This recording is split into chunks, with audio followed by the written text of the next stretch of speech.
আমরা আজকে কুমিল্লা সদর তথা ৬ নির্বাচনী এলাকায় হাজী আমিনুর রশিদ ইয়াসিন সাহেবের পক্ষে নমিনেশন ক্রয় করেছি। ইনশাল্লাহ আমরা বাংলাদেশ জাতীয়তাবাদী দলের চিঠি সহ এই নমিনেশন পেপার জমা দেব।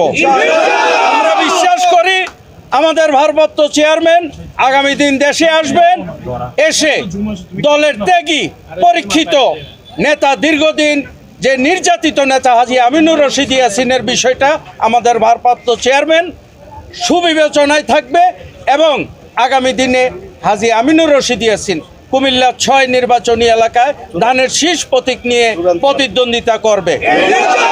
বিষয়টা ২০১৮ সালে আপনারা জানেন একাধিক প্রার্থীকে চিঠি দেওয়া হয়েছে, পরবর্তীতে মার্কার সময় একক প্রার্থী ছিল। যেহেতু আপনারা জানেন ভারপ্রাপ্ত চেয়ারম্যান সাহেব আগামী দিন আসবেন, এসে পরবর্তীতে আমাদের বিষয়টা সুবিবেচনা করবে, এই আশ্বাসের পরিপ্রেক্ষিতে আমরা আজকে হাজী আমিনুর রশিদ ইয়াসিন ভাইয়ের পক্ষে নমিনেশন পেপার ক্রয় করলাম।